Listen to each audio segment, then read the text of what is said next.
Dead body. तो अभी हमारे साथ मौजूद हैं हमारे को एंकर अखिलेश, तो वो बताएंगे आपको पूरी जानकारी डिटेल में कि आखिर क्या मामला है, क्या हुआ अभी तक, तो क्या मामला है अखिलेश जी? मनसा जी, सबसे बड़ा मामला छतरपुर का देखने को जैसे हमें मिला था जी। पिछले सप्ताह कि एक जी। टीआई स्वयं को गोली मार के आत्महत्या कर लेते हैं। अभी जो आज का ये मामला है वो बड़ा मलेरा और कुलगंज के बीच का मामला है। वहाँ पर सुबह से जब लोग जाते हैं तो उन्हें देखते हैं पुल के नीचे, तो अचानक वहाँ पर डेड बॉडी मिलती है। दरअसल ये मामला काफ़ी गंभीर बताया जा रहा है, क्योंकि जहाँ तक जो वीडियो फुटेज यहाँ पर आई हैं उससे ऐसा लग रहा है कि अ, उस बॉडी के साथ बहुत छेड़छाड़ हुई है। उसका सर में काफ़ी गंभीर चोटें आई हुई हैं, और पेंट में जिस प्रकार से हमें धूल कंकड़ लगा हुआ दिखाई दे रहा है, इससे ये समझ में आ रहा है कि उसे रोड पर शायद किसी ने इधर से उधर खिसकाने की कोशिश की होगी डेड बॉडी को। इस प्रकार से हमें ये मामला देखने लेकिन को मिला। बॉडी जो हम देख पा रहे हैं वो पुल के नीचे है अभी। तो अभी पुलिस का क्या रुझान है, क्या हुआ, मामले को लेकर आगे बढ़ रही है पुलिस की नहीं? देखिए, पिछले ही घंटे हमारी बात हुई थी पुलिस से, तो पुलिस ने हमें जवाब दिया कि अभी फोरेंसिक टीम नहीं पहुंची हुई है, और फोरेंसिक टीम जैसे ही पहुंचेगी वो तमाम सबूतों को जुटाएगी, और मौके पर जो जो चीज़ें उसे मिलती हैं देखने को, और एक इन्वेस्टिगेशन का वो पार्ट होता है, सारे सबूतों को कलेक्ट किया जाता है, जी। ताकि जो मामला है उसकी अधिकतम जानकारी जुटाई जा सके और जी। घटना की तह तक पहुंचा जा सके कि बिल्कुल। कैसे और क्या हुआ है। तो अभी पुलिस ने हमें बताया था, हमारे कुलगंज के जो टीआई हैं गुरुदत्त सेसा, उनसे बात हुई थी हमारी, तो उन्होंने कहा था कि अभी फोरेंसिक टीम नहीं आई है, वो जैसे ही आ जाएगी तो आगे की इन्वेस्टिगेशन बढ़ाई जा सकेगी। जी। आप सही बता रहे हैं कि जो कि अभी इस ऐसे मामले बहुत सारे सामने आ रहे हैं। कभी-कभी ऐसा होता है आत्महत्या रहती है, कभी ऐसा होता है कि मर्डर होता है और ऐसे पुल या ऐसे स्थानों पर जो है लाश को ला करके फेंक दिया जाता है। तो आपको क्या लग रहा है, कुछ ऐसा है या और इनसे ऐसे संबंधित कोई केस?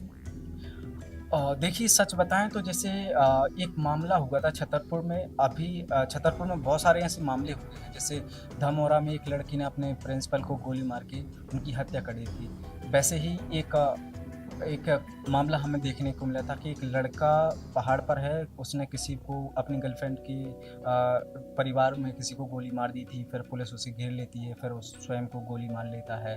तो उसमें एक बहुत बड़ा षड्यंत्र बताया जा रहा था कि कोई एक व्यक्ति, एक नेता ऐसा है जो उस व्यक्ति से चिढ़ता था, उस लड़की से, फिर उसको फँसाया गया एक षड्यंत्र के तहत, और फिर उसने इस षड्यंत्र में वो फँस गया और फिर उसने स्वयं को गोली मारी थी। तो ये बहुत बड़ा षड्यंत्र समझ में आ रहा था वहाँ पर, लेकिन वो मामला फिर शायद पता नहीं अब इतिहास के पन्नों में पीछे चला गया है।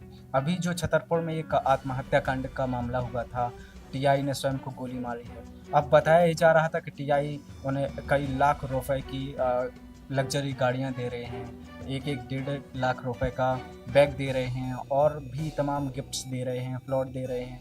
तो ऐसे अब ये भी अंदेशा लगाया जा रहा था कि क्या टीआई के पास उनकी जॉब से इतना पैसा आ रहा होगा?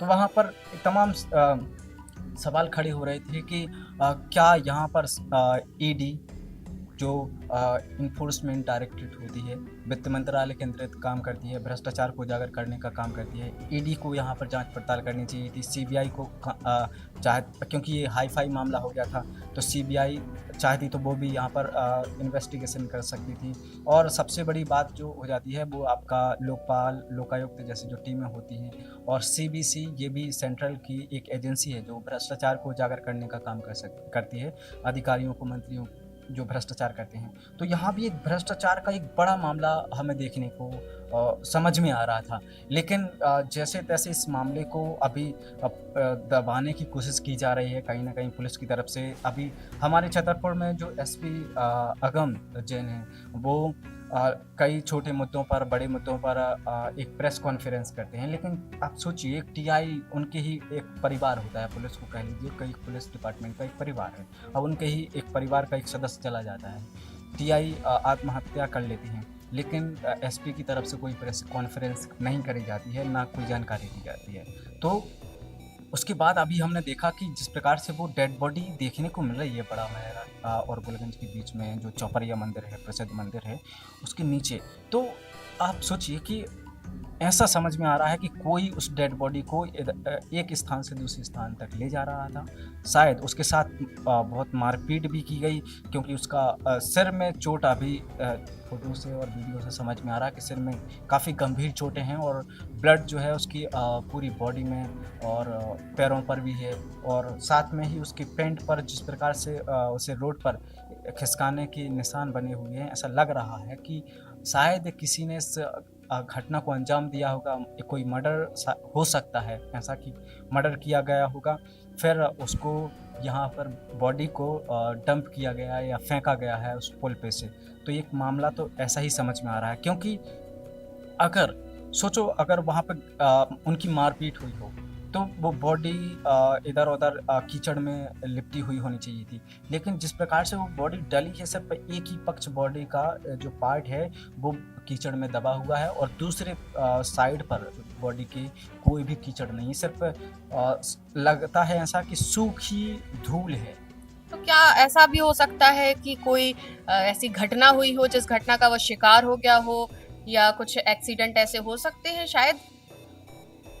संभावना ये भी है कि हो सकता है दारू की नशे में या फिर सामान्य तौर पे कोई जा रहा हो, आ रहा हो, और कोई वाहनों से तेज़ रफ़्तार से मार के निकल गया हो, तो ऐसी घटना भी हो सकती है। और हो सकता है कि वो उसका सर जो है वो किसी पत्थर से टकराया हो और उस प्रकार से वो सिर में चोट आई हो, ऐसा भी हो सकता है। लेकिन फिर वही सवाल कि सिर में चोट है और ब्लड आपका पैरों पर भी जिस प्रकार से लगा हुआ है, तो वो भी सवाल है। तो क्या अभी तक पुलिस के द्वारा कोई जानकारी नहीं मिली है? क्या अभी उसे पोस्टमार्टम के लिए भेजा गया है, नहीं भेजा गया? क्या है आगे की जानकारी? देखिए, अभी जो पिछले घंटे हमारी बात हुई थी पुलिस से, तो उन्होंने बताया था कि इस पर अभी फोरेंसिक टीम नहीं पहुंची हुई है, वो पहुंच जाएगी, वो इन्वेस्टिगेशन करेगी, वहां पर जांच पड़ताल करेगी, तमाम सबूतों को इकट्ठा करेगी, और फिर उसे पोस्टमार्टम के लिए भेजा जाएगा, और लोगों से पूछताछ की जाएगी, और फ़ोटो वगैरह लेके लोगों से पूछताछ की जाएगी कौन है कि क्या है। तो ये जानकारी अभी लगाना पुलिस का काम है, और पुलिस अभी इस पर काम कर रही है। तो अभी तक ये है कि वो सब जो है वो अज्ञात बना हुआ है। इस पर कोई भी ऐसी जानकारी नहीं लगी है कि ये किसकी डेड बॉडी है, कहाँ का व्यक्ति रहने वाला था। तो ये अभी जांच पड़ताल का विषय है। तो आप देख सकते हैं कैसे एक अज्ञात व्यक्ति की लाश पुल के नीचे मिलती है। लेकिन जहां तक हम देख पा रहे हैं, सुबह से दोपहर होने को आई है, पुलिस के द्वारा ना ही कोई जानकारी दी गई है, ना ही कोई अभी उसकी सूचना दी गई है, ना ही उसकी पहचान की गई है। तो लाश जो है अभी भी अज्ञात बनी हुई है, ना ही उसके इस घटना का कोई जिक्र सामने आ रहा है कि किस तरह से उसके साथ क्या घटना हुई। तो आपको क्या लगता है, क्या ये मर्डर हो सकता है या कोई घटना हो सकती है? तो जो भी है आप हमें कमेंट में जरूर बताएं, और आगे की जानकारी के लिए बने रहें हमारे साथ खबर समय पर। धन्यवाद।